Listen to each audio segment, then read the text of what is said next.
sister confessed she had an affair with my fiancé 3 years ago, and now I'm left feeling shattered and betrayed, not knowing how to move forward. My fiancé, let's call him Jake, and I have been together for 7 years. I don't know a life without him. I met him at university, we stayed together past graduation, and moved into a flat which we bought together 2 years ago.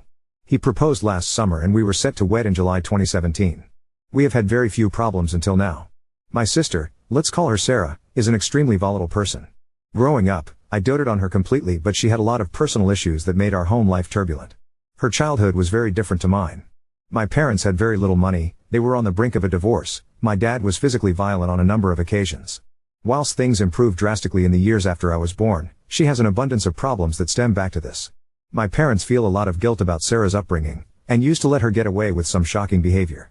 Sarah had the same boyfriend for as long as I can remember, they dated from when they were 16, and their relationship was toxic. They habitually broke up and got back together. When they were good, they were crazy in love. But more often than not, she would have these insane arguments, sometimes physical, with him, then take out her frustrations and despair on myself and my parents. I remember spending many nights lying by her side in bed while she cried so hard she would retch. After their arguments, she would throw plates and glasses at the wall, hit herself. Sometimes she would hit me and my parents too. It was like he was a drug to her, and she was emotionally stunted and didn't know how to see anything past their relationship. 2 months ago, her boyfriend called things off for good. I don't know what gave, but after nearly 2 decades together, he finally had enough. He booked a one-way ticket to another country, changed his number, deleted all social media profiles, and essentially disappeared from Sarah's life. To this day, she still won't explain what caused this, but it was long overdue. To say Sarah was devastated is an understatement. She moved out of their shared rented apartment, and in with my parents. I would visit her most days after work, where she would flit in between explosive rage to an almost catatonic silence, staring at the wall with tears streaming down her face. At one point, we were all extremely worried she might seriously harm herself and organized for her to see a therapist, something I had suggested for years. Of course, she backed out days before her appointment, and there were no consequences. She is, after all, a grown woman. She just hasn't changed emotionally in the entire time I've known her, and still acts like a teenager. 2 days ago, I went to visit Sarah, who was in bed in her darkened room. I let myself in and attempted to speak to her, telling her about my day at work. She immediately exploded, screaming at me, throwing her pillows across the room, crying uncontrollably. She told me life was unfair. That I had everything and she was left alone to rot. That everything wrong in her life was because she was a bad person. She hurt her boyfriend, she drove him away, she's ruined our family, she fucked Jake and didn't even feel guilty at the time. I initially thought I'd misheard her, but then she said it again. It was like she had poured a bucket of ice water over me. I silently left, shaking. When I got home, Jake was there watching TV. It came out of my mouth the second I saw him, and I could see in his eyes it was true. He broke down, and told me it had happened 3 years ago. Sarah had had another blazing row with her boyfriend and decided to drive round to Jake's looking for me. I was at our parents' at the time and Jake attempted to pacify Sarah. He comforted her while she sobbed in his arms, and one thing led to another. They had sex. I packed an overnight bag while he followed me from room to room, sobbing and telling me it was the worst mistake of his life, that he still has no idea how it happened. That he felt unbelievably guilty the second it was over, that it feels like it wasn't even real. I left him in the doorway begging me not to leave. I've checked into a hotel and have switched my phone off. I don't know what to do, who to tell, where to begin. I feel sick, like this is a bad dream. My heart feels like it's been ripped into a million pieces. For all of Sarah's faults, I love her more than anything. It's the two people who are more to me than anyone else in the world. How the fuck do I move on from this? I feel like I'm in a bubble. I don't know what's going on in the outside world. All I do is cry and sleep in this room. Someone please help me make sense of this. Update 1: It has only been a day or so since I made my post, but it feels like I'd been in that hotel room for weeks, crying in the dark buried under the covers. At some point this morning, I decided to draw the curtains open and let the sunlight in. I went and sat on the balcony and switched my phone on for the first time.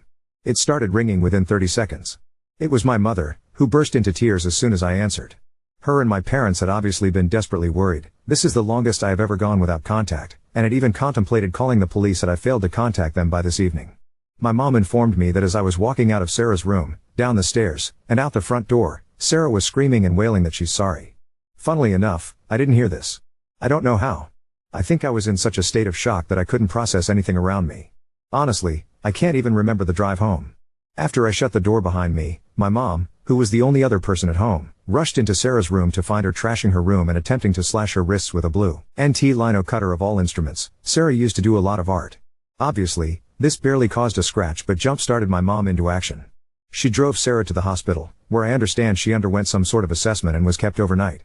She has, incredibly, agreed to undergo treatment for whatever it is that is wrong with her. My mom was surprised she was so complacent on the drive down, willingly entering the car and saying nothing other than asking where I am.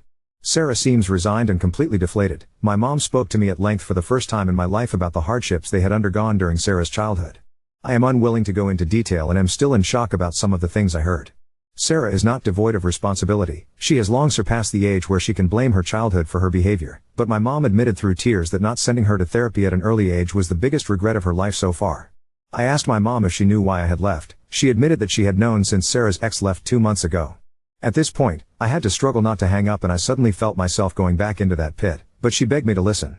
After her ex Harry, I am too drained to invent a name, hi Harry, left, Sarah told my mom exactly what had happened.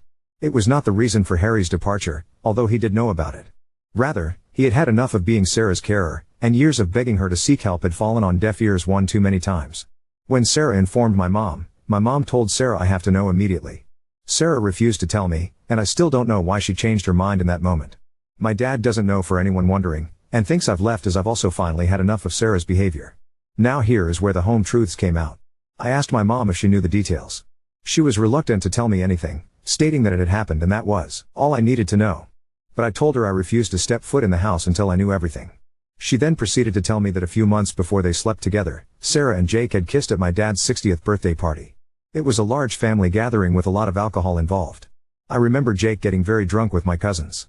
Sarah had a crying tantrum prior to arriving as her and Harry had an argument and he refused to come. She called me sobbing before she arrived. At some point during the night, Jake asked her if she was okay and hugged her, and once again one thing led to another and they shared a kiss in the kitchen. Sarah told my mom that they were both immediately remorseful and vowed never to speak of it again, but Sarah deliberately sought him out the night they slept together knowing he was unlikely to turn her down.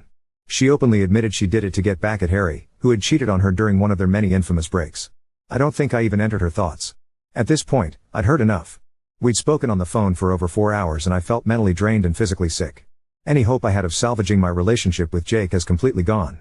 I feel the last 3 years have been tainted by their betrayal, and the many years before that I wonder, did he like Sarah this whole time? Part of me doesn't even want to know. It's worth noting he has made absolutely no attempt to contact me other than a single text stating I'm sorry. Take as long as you need. As if it's inevitable I will come back to him. Things are still up in the air. I don't feel ready to check out of the hotel as I don't know where I'm going to go next. I feel my relationship with my mom has been rocked by these revelations. I don't know what's going to become of Sarah. I have no idea what I'm going to do about me and Jake's flat, where I'm going to live. I don't even know if I have a job anymore. I just haven't showed up to work. But I know, the truth and the smallest part of me is grateful for that. The rest of me is consumed by a pain I never imagined possible. I guess there's nothing else to do now except wait and see how things unfold. But reading through your comments and messages have been more help than you can imagine. Thank you, thank you, thank you. And for anyone who has ever experienced symptoms like Sarah's, or has been around someone who is so visibly troubled, I beg of you, seek help before it's too late. Update 2: After my conversation with my mom, where I found out she had known about Jake and Sarah, I went back to square one. I switched my phone off again, and retreated back into my hotel for a further 5 days. From the comments on my last post, I should clear up one thing: my mom hadn't known about Jake and Sarah from the very beginning. Rather, Sarah had told her about it at the time of Harry's sudden departure, meaning she had known a couple months before I did. Eventually, I decided enough was enough and decided to call work. My boss wasn't angry, or even surprised, to hear from me. My mom had called him after our conversation and told him there had been a family emergency and I would be unavailable for the foreseeable future. He advised I'd take to the end of the week, but would have to come to a meeting if I required any more time off work than I had already given myself. So my job was safe-ish and I'm back at work and trying to get on with things. After this, I went back to my parents. Sarah was also home but holed up in her room. I went in to see her and she was up painting. As a number of you guessed, it is likely she has BPD, although my parents are waiting on a second opinion.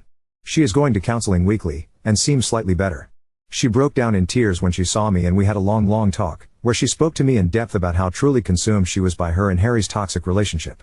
She understands it's for the best that it's over, but she describes the pain is unrelenting. It hurt when he was with me, and it hurts now he's gone. I know a lot of you will feel disappointed that I haven't cut her or my mom out of my life for good. I still feel resentment in the pit of my stomach when I think about it, but truly, I blame Jake more than anyone else. Jake was with me for long enough to see some of Sarah's behavior. She's not well and he still chose to do what he did. It is a slow process, but she's my sister and I can't cut them out of my life forever. It will never be the same again, but maybe that's a good thing. My dad, who had been newly informed on the proceedings, drove to my apartment and gathered some clothes and an overnight bag. Jake was not home, and my parents have not heard from him since I left. I have no idea where he is, and neither he nor his family have attempted any contact with me since this came out. His social media profiles have disappeared, and I have not attempted any contact with him, his family, or his friends. I began the slow process of telling my friends last week. I did not explain what happened, other than to say Jake was not the person I thought he was. They have all assumed cheating, but there is no reason for them to know who was involved. I have switched back and forth between staying with my parents and sleeping at my apartment. I sleep on the sofa bed as the memories are too painful at the moment. I am in the process of looking into selling the place, however, this means contacting Jake at some point in the near future as the apartment is joint owned. I will cross that bridge when I feel a bit stronger. Christmas Day was a strange and sad one for both myself and Sarah. But we spent it as a family, and for the few hours we were sat around eating and watching movies the pain was dulled even a small bit. As we were flicking through the various movies and TV episodes we'd recorded, I came across a scene that stuck with me, a scene that ended with the words, La Familia es tu, do. I still spend most days with a hole in my heart. It hurts more than anything I've ever felt in my life, but it's getting better. I know I've got a long way to go, but for the first time I'm confident I'll get there.